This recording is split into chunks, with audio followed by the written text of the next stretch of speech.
By now, I think everybody watching this video is familiar with the analog horror genre. It's one that's become fairly popular in recent years thanks to series such as Local 58, The Walten Files, The Mandela Catalog, and of course, Kane Pixel's The Backrooms. Despite gaining a large amount of popularity within recent years, the origins of analog horror can be traced back over a decade ago, with Stephen Chamberlain's No Through Road often cited as one of the genre's foundational works. However, there's another piece of media that played a key role in the foundation of this genre, so much so that its impact can still be felt to this day. While it was the topic of non-stop theories and discussion in its heyday, now it's hardly mentioned outside of a YouTube video here and there. Even if you've never heard of it, I can guarantee you that you felt its impact in some way, shape, or form at least once in your life without even recognizing it.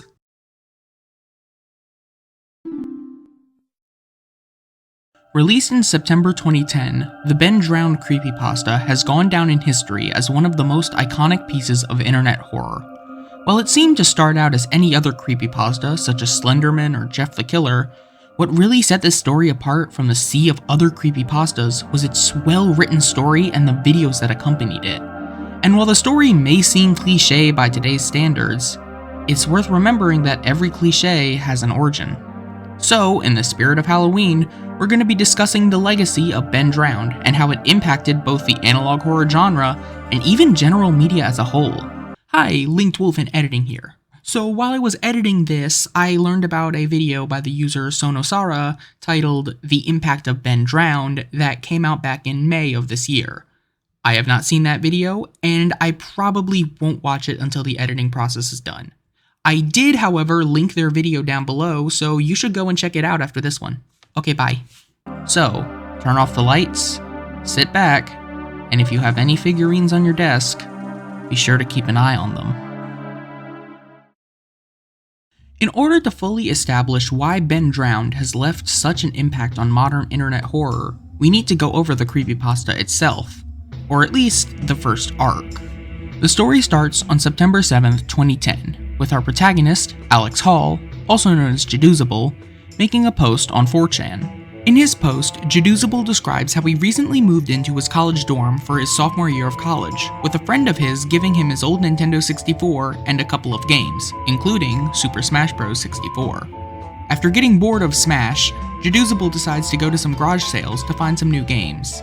Eventually, he stumbles across a spooky old house with a spooky old man who gives him a Nintendo 64 cartridge with the word Majora written in permanent black ink. The old man mentions that it used to belong to a kid who didn't live in the house anymore. Now, obviously, I can hear most of you groaning at the use of such an overused trope. Ooh, a scary old man gives him a scary old game! How original, am I right?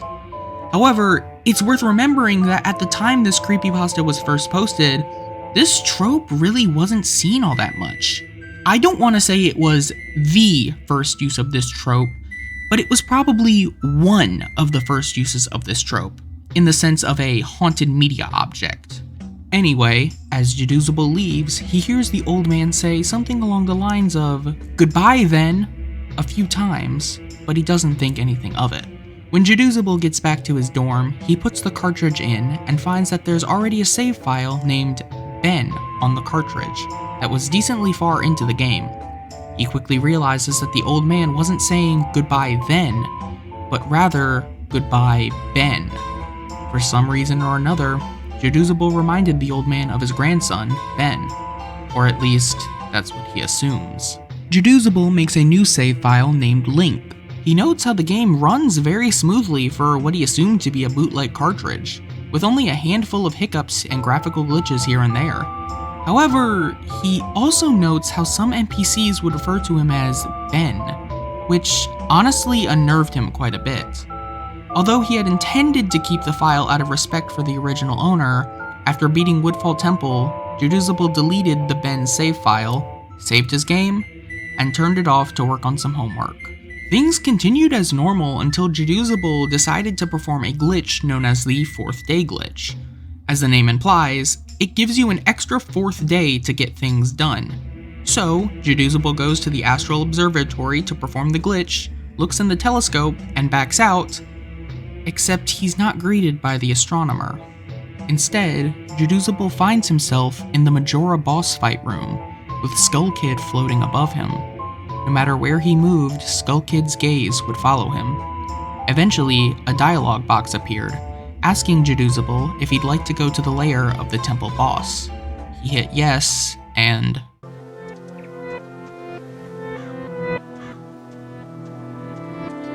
Jadusable found himself in what he described as a Twilight Zone version of Clocktown, with no NPCs. The music was a reversed version of the Song of Healing.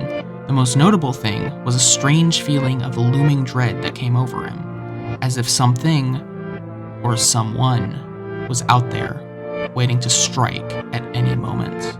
Eventually, Jadusable finds himself face to face with the statue that appears when Link plays the Elegy of Emptiness, the thing that has become forever linked with this story. He didn't think twice before running away, only to find that the statue would follow him like a weeping angel from Doctor Who. He continues to run around Clocktown in a panic until eventually, a Redead screams and he's presented with the dawn of a new day. Jadusable finds himself at the top of the clock tower, with the Skull Kid floating in front of him once again. He tries shooting Skull Kid with the bow a few times, until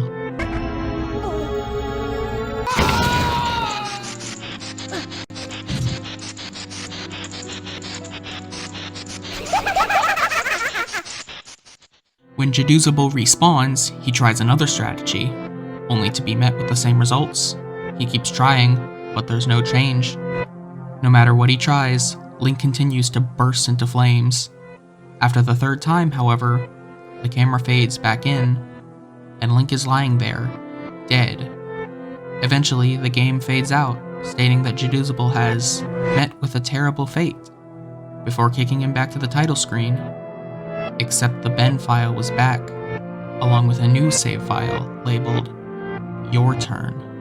Jadusable ends the post by linking to a YouTube video, which is what you've been seeing throughout all of this. What's important to note here is that back in 2010, hacking games like Ocarina of Time and Majora's Mask wasn't as common as it was today. So when this story came out with video evidence to back it up, a lot of people believed it. This is probably the part of the creepypasta that everyone knows, but it's not where the story ends. We still have 4 more parts to cover. After going to sleep and having several nightmares about the Elegy statue, Jadusable drives back up to the old man's house the next day, only to find a for sale sign in front of it. Well, technically he did this in the last part, and this is just checking to see if he's come back, but whatever. As he's going to his car, a man mowing the lawn next door informs Jadusable that around 8 years ago, there was an incident in the neighborhood with a young boy named, you guessed it, Ben. He also learned that the old man has no family, meaning that Ben wasn't likely related to the old man. Jadusable tried to get more information out of the man, but he got nowhere. Jadusable returned to his dorm and started playing the game again, loading up the Ben save file. He finds himself outside of Stone Tower Temple with a dialogue box full of nothing but gibberish. Link's body was distorted and malformed, spasming irregularly back and forth. All the while, strange, high-pitched noises played in the background. Before long, another statue appeared, and Jadusable was cut to the Dawn of a New Day screen. Jadusable found himself as a Deku scrub in Clocktown, just like what happens after you first travel back in time. As Jadusable was given control of his character again, he found that the camera was looking from behind the door to the clock tower, as you're now seeing on screen. When he went inside, he interacted with the Happy Mask salesman, who simply said, "You've met with a terrible fate, haven't you?" before the screen whited out. Jadusable found himself as a human again in Termina Field, except there were no enemies anywhere to be seen. He was constantly being warped around as what he describes as a twisted version of the Happy Mask salesman's theme played in the background. As he began to make his way towards Woodfall, he eventually noticed a small gathering of 3 figures and Epona: the Skull Kid, the Happy Mask salesman, and the statue. The Happy Mask salesman's gaze would follow Jadusable wherever he moved, reminding him of the encounter with Skull Kid from the previous day. For one reason or another, Jadusable pulled out his ocarina, played the Song of Healing, and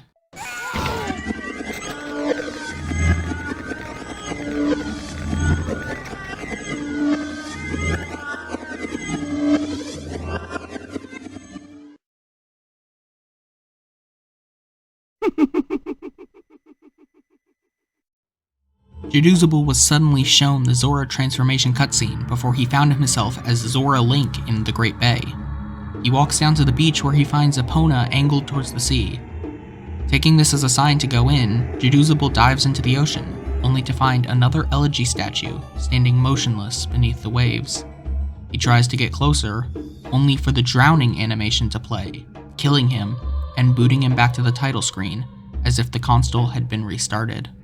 Jadusable pressed start, and the save files had changed once again. The Ben save file was the same, but beneath it was a new save file. Drowned. Jadusable finishes the post by saying that he's done with the game, and he'll never touch it again.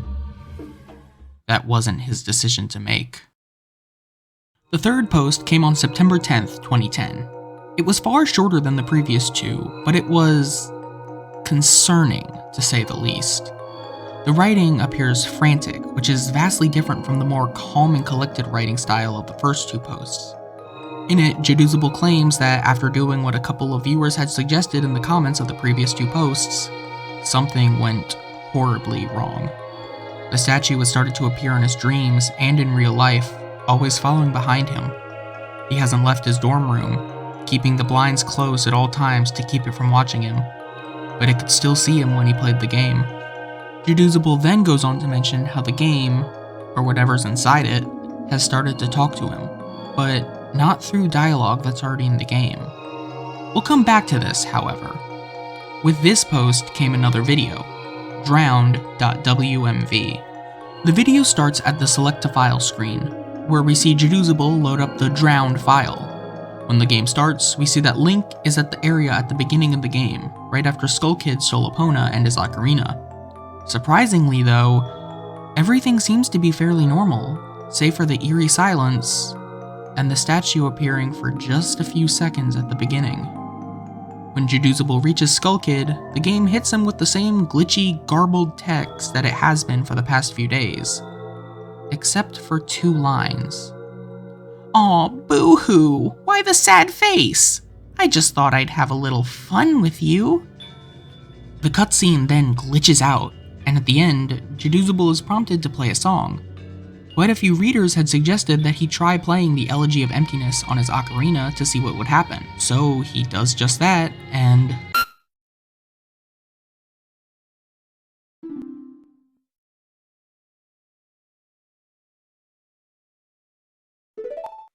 Jadusable suddenly finds himself inside of an entirely different game. Ocarina of Time? Except no matter what he interacts with, the same message is shown. You shouldn't have done that. Eventually, the game glitches out once again. Watch out! But a new dialogue box appears. Ben is getting lonely. When the game comes back, Jadusable finds himself inside the moon at the end of Majora's Mask. Except there are no moon children. He's completely alone.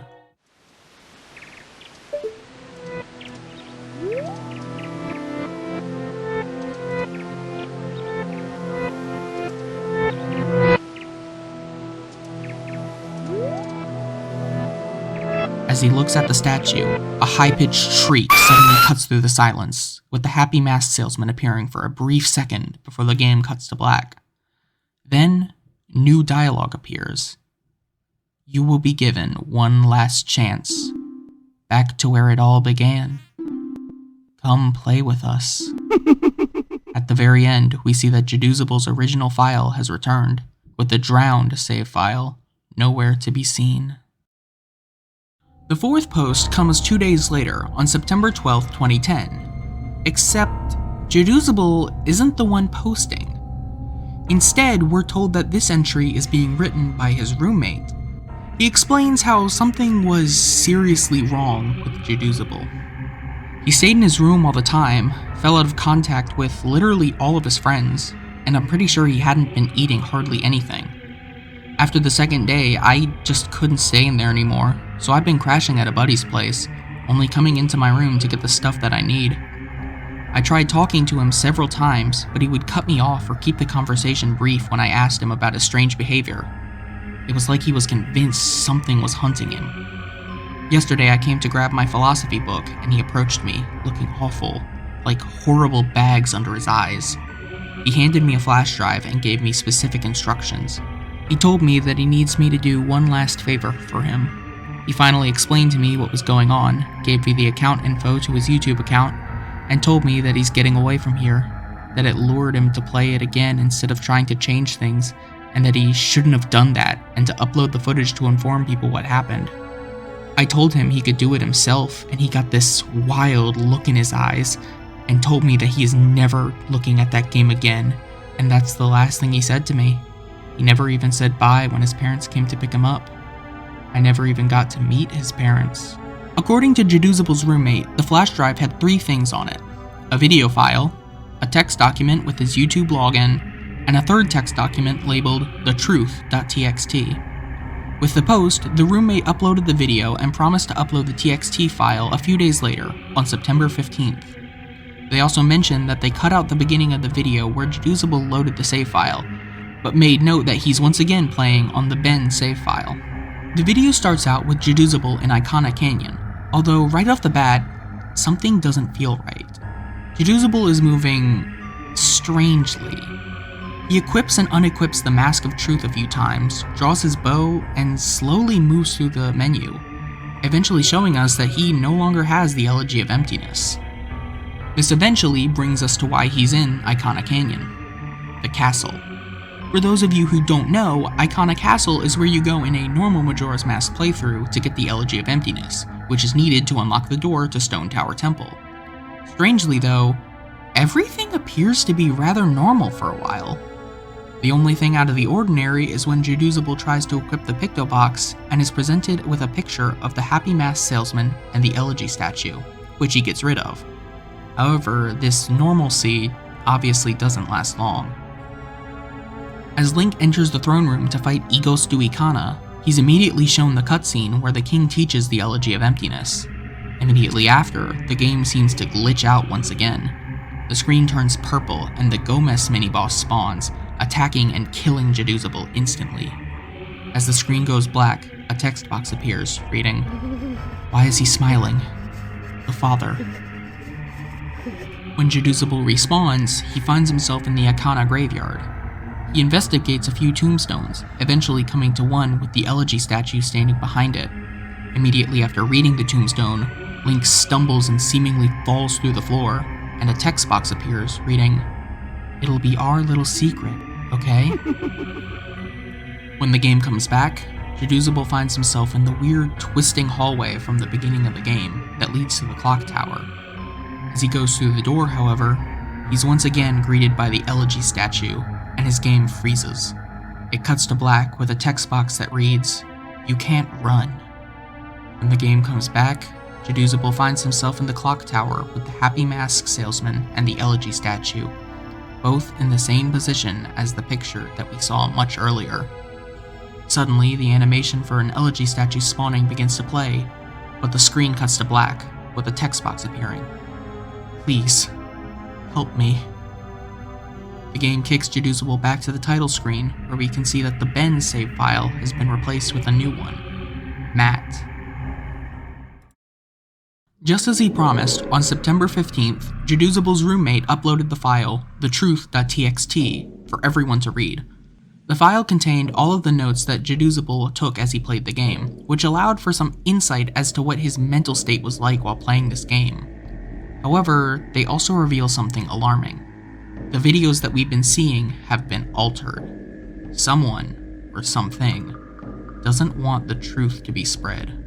The first part of the file reads as follows. "Hey guys, Jadusable here. This will be the last time you will be hearing from me, and this is my final gift to you. These are the notes that I have taken and the realizations I have made. Before I delve into this, I want to thank you for following me, and thank you for listening. It feels like the weight of a powerful burden is about to be lifted. By the time you read this, I won't be around anymore. But after spending 4 days with this maddening game, I have begun to understand what's really at play here, and hopefully, after reading this, we can ensure that this never happens again. There are things that I could not share with you while this was going on due to the circumstances, to which I'll explain. With Ben blocking any attempt I made to try and relay the truth to you, I tried ever so subtly to warn you guys in various ways. Amidst the chaos and my delirium, I devised a way to make a barely noticeable pattern in my videos. In all 5 videos I have recorded over the 4 days, I have either had the Mask of Truth interacted with a Gossip Stone, or the Lens of Truth equipped at some point. For you Zelda enthusiasts out there, these are all symbols of honesty and trustworthiness, and I would hope that one of you may have picked up on the reference. As I played the file, which I would name Ben, being mindful of how Ben was watching over my every move in the game, I made point to avoid doing anything too obvious, but I sent out a hidden message to you guys. I never equipped the lens, nor the mask, nor visited a stone. It worked, and the video was uploaded. I prayed that someone would notice this pattern didn't apply to Ben. The tags followed suit too. I hope you guys paid attention to those as well. They are my little messages to you. Nothing big enough that would catch Ben's attention or make him suspect anything, with Ben manipulating and changing my files. I honestly hope that what you guys saw was close to what actually happened, but there is no way for me to know. This may be a long read. I don't have time to proofread it or make all of my research pretty, but here it all is. This is followed by a timeline of events detailing everything that's happened. I obviously won't go over the entire timeline, as I want to have some mercy on my future self who will be editing all this, but I'll make sure to make it clear where these notes fall in relation to the posts and the videos. The first entry is logged at 11 PM on September 6th, with it mostly being a sort of introductory entry. The next entries occur on September 7th. Jadusable mentions that he hasn't been able to sleep since he first played the game, and that he's going back to try to talk to the old man he got the cartridge from, which is what the beginning of the second post details. He also mentions that as he was driving home from Subway, he could have sworn he saw the Elegy statue hiding in the bushes, watching him. Around 5 PM, he decided that he should post his story and upload the video of the game online. Jadusable mentions that when he first connects his capture card to upload the footage, it makes what he describes as a strange popping noise, and that the footage is much cleaner than he expected it to be. The final entry of the day ends with him posting about how he's uploaded the first post and day4.wmv, which is the first video. Jadusable starts by detailing a dream he had about the statue. It's nothing too crazy, just a dream about it being right behind him when he turned around. He also mentions later in the day how he started to get inexplicable headaches and he's starting to hear that song in his head, presumably the reverse Song of Healing. Then things get weird. Jadusable's computer opens a text file that simply reads, "Hi," along with a link to a site called Cleverbot, one of those AI chatbots. He details the conversation below. Hello? Hello? Who is this, and how are you able to control my computer? Who am I? Right, forgot. You're a bot. Do you really think that? Listen, I know whoever's fucking with my computer can see my screen right now. Yes. Yeah, and I'll wager that you're one of those IT kids who thinks he's tough shit. You know what you're doing right now is illegal, right? Is it?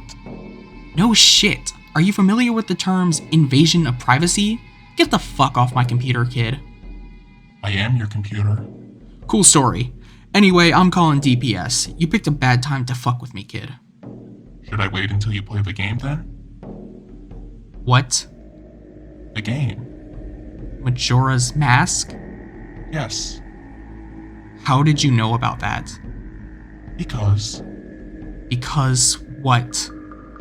I did it. Did what? I played with you. What the fuck? Were you scared? Who the fuck is this? Ben, The statue? You're inside my computer now. yes. How? You connected me. How the hell did I connect you? Cables and cords. How? Tell me about yourself. What? Tell me about yourself. What do you mean? What is it that really scares you? What the fuck? Answer. No. Answer. What the fuck? How the fuck did you just open that by yourself? I am your computer now. How much can you control? All. What do you want from me? To entertain. You're stuck inside there. You can't hurt me. Huh. Huh? Go play. No. You can't hurt me. Took you longer to type that. So? You're not sure. If you're so powerful, why use a ridiculous website like this to chat with me? Less messy. More structured. Fun. Fun? Yes. Tradition. I like it. You think it's funny? Amusing. And my notes? You may write them down. Why are you letting me? It is amusing to see what you think of me. Ben proceeds to close the window, leaving Jadusable speechless. He writes how he isn't sure what to do now that his computer, his one source of security, is no longer safe. Afterwards, he uploads the second post along with ben.wmv, the second video. Later that evening, he gets another message from Ben, who apologizes and says that he just wants to be free, and that once Jadusable helps him, he'll leave him alone. Later in the evening, Ben tries to contact Jadusable again. Jadusable ignores it and goes to take a shower, only to be met with a picture of the elegy statue on his laptop, staring at him. It's here that you can really start to see Jadusable's slowly declining mental state. 9:44 p.m. Fuck you, Ben, I'm not talking to you. 9:56 p.m. Fuck you, Ben, I'm not talking. 10:06 p.m. Fuck you, Ben, I'm not talking to you. 10:12 p.m. Fuck you, Ben, I'm not talking to you. By 10:45 p.m., the messages had stopped, though Jadusable mentions how the air in his room feels far more tense. At 11:42 p.m., he mentions how the elegy statue is starting to appear in random places where they shouldn't be on the internet. At 12:35 a.m., Jadusable notes how the ben.wmv file has been tampered with. There's no mention of Ben existing outside the game, and there's no mention of the Moon Children, an odd detail to omit. At 12:50 a.m., Jadusable tries contacting Ben on Cleverbot again. No response. At 1:24 a.m., he notes that he thinks Ben is mad at him for ghosting him. Ghosting. The next entry details a particularly graphic dream Jadusable had that night. For those of you who aren't good with body horror or needles, go ahead and skip to the timestamp on screen now. The Moon Children appeared in my dreams last night. They lifted up their masks to reveal their hideously disfigured faces, maggots crawling out of their orifices, sunken black holes where their eyes should be, a yellow smile that grew bigger and bigger as they came close to me. They told me that they wanted to play. I tried to run from them, but the 4 children pinned me down to the ground with surprising strength. Over them stood the happy mask salesman, announcing that he had a new mask that he wanted me to try. In his spastic, sudden movements matching his in-game appearance, he took out a mask modeled off of someone's face that I couldn't recognize, a younger-looking face, and handed it to the Moon Children. Giggling, they latched it to my face, their horrible, broken bodies bouncing up and down. 2 of them held me down, while the other 2 began to sew the mask onto my face. My shrieks and scream caused the happy mask salesman's face to turn into the most horrific smile that I had ever seen. He sporadically moved around, examining this procedure like a curious doctor in that impossible movement. I flailed around, but it was no use. My eyes rolled into the back of my head because of the pain. It felt so real, but I couldn't wake up. I couldn't wake up no matter how hard I tried. I couldn't wake up. After the mask was melted into my flesh, they began to sew my legs together, then my arms. The horrific feeling of feeling a needle puncture your legs and pulling them in, rupturing your Achilles tendons and tying them together resonated throughout my entire body.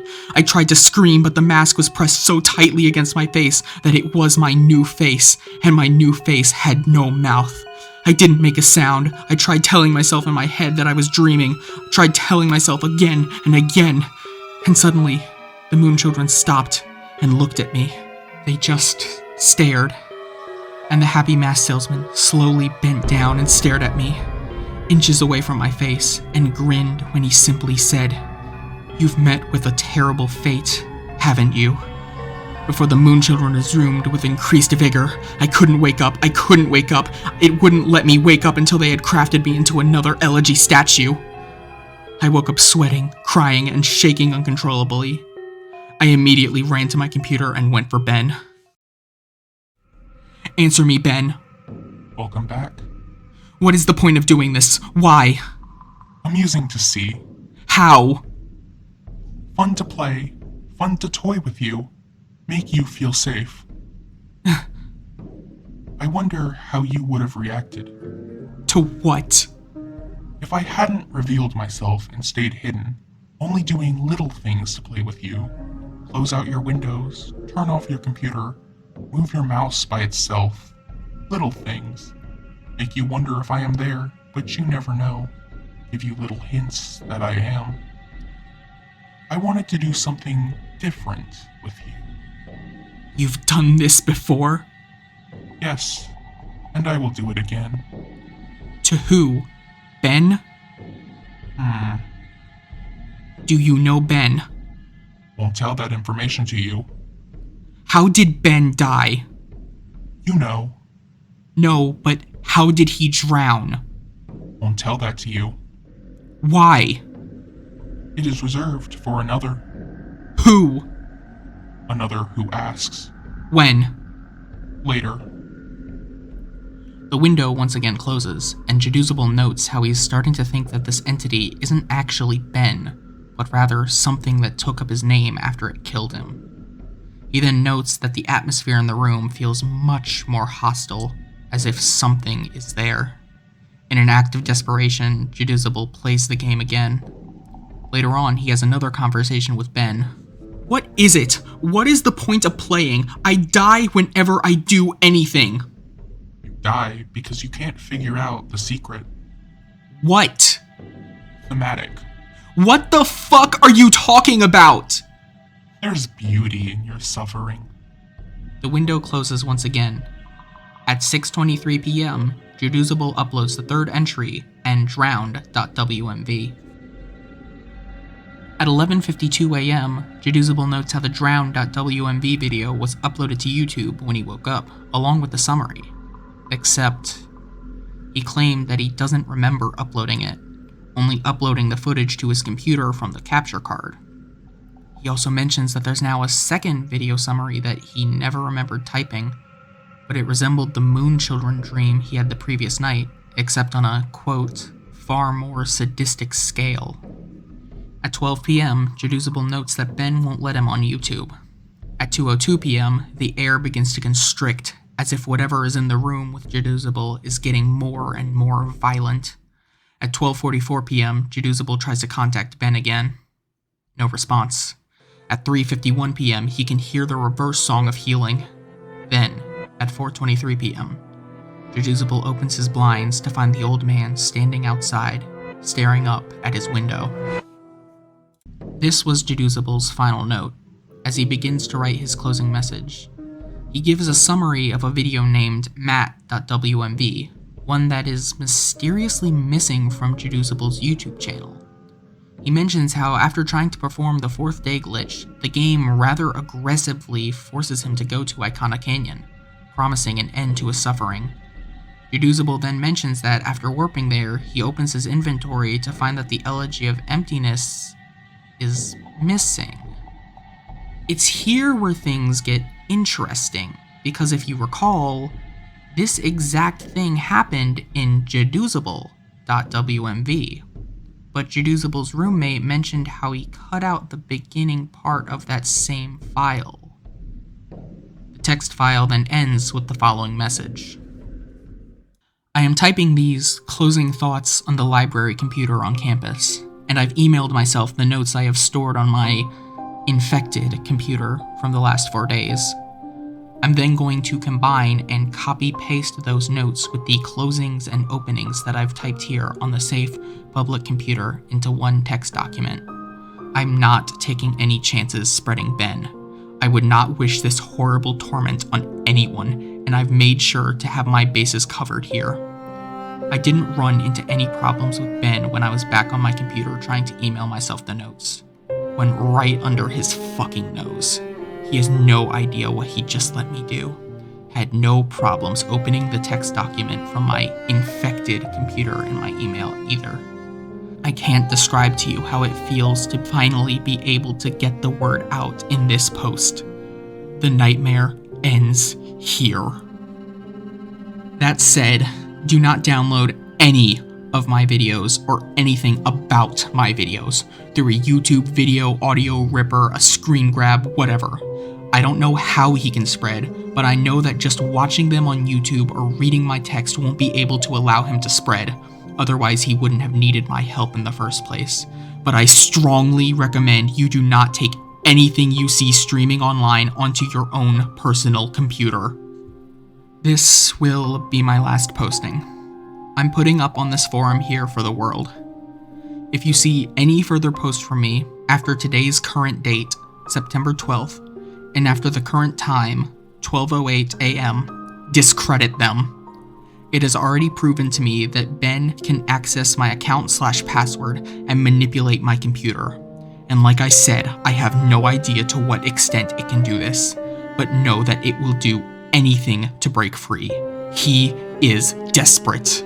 To ensure your safety, just forget about me. Please. And obviously, this goes without saying, but from here on out, do not download any images I may have put up, any files, anything. This 5th day will be my last day. I'm going to burn the cartridge, then come back to destroy my laptop. Again, even though I don't know you, this is sort of bittersweet for me. This semester, I really didn't have any friends, or rather, I stopped paying attention to them. But I suppose that's partially to blame because I'm the genius who picked to live in a single. I suppose someone to get a hold of me and save me before I got too immersed in this game would have literally saved my life. However, it proved too much for me. I'm just glad it happened to me and I could get the warning out there so that Ben dies here. Lastly, thank you for taking the time to open this and open yourselves up to me by hearing my story, despite maybe not believing me. You didn't have to do that. Really, you shouldn't have. Your support this entire time has kept me going. And now I'm finally free. Jadusable never posted this document. Jadusable never had a roommate. This was all Ben. He disposed of Jadusable and masqueraded as his non-existent roommate to lure us into a false sense of security.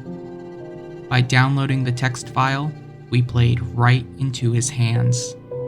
We let Ben onto our computers. He's free, and it's all our fault. We shouldn't have done that. So now that we've discussed the whole story, or at least the Haunted Cartridge arc, we can discuss how exactly Ben Drowned has impacted modern internet horror.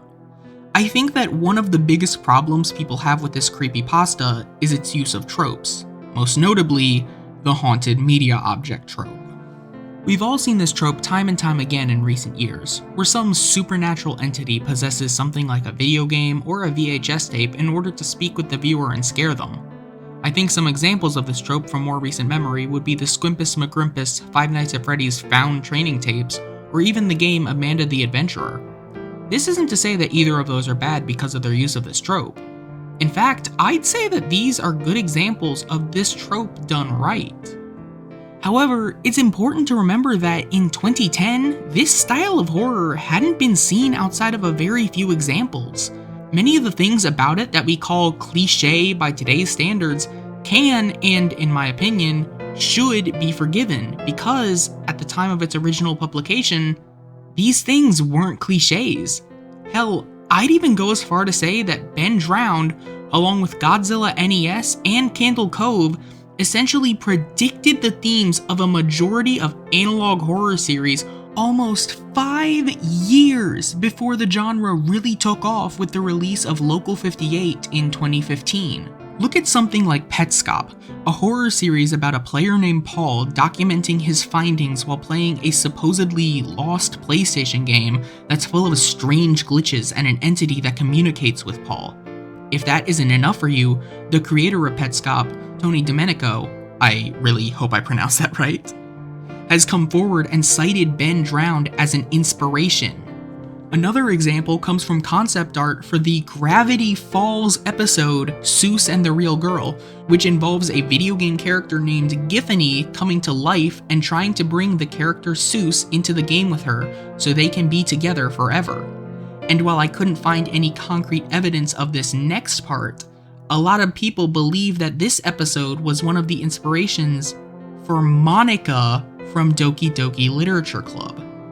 If this is truly the case, then we live in a timeline where a Zelda creepypasta may have indirectly inspired one of the most iconic indie horror characters of the last decade. Hell, the Elegy of Emptiness statue itself has become permanently linked to the Ben Drowned creepypasta, so much so that you really can't look at the statue without thinking of the story that made it so iconic. Hell, I knew absolutely nothing about Zelda when I picked up Majora's Mask 3D as my first game. Yet when I played the Elegy of Emptiness for the first time and saw that statue, I instantly recognized it as the one from that creepy story that Peanut Butter Gamer mentioned in one of his videos. Even though the story's relevance has long since faded, Ben's influence on modern horror hasn't. Just like in the story, his influence spreads every time you click on a picture, a blog post, or even a video, just like the one you just watched. Whether you like it or not, Ben is still out there, and he's here to stay.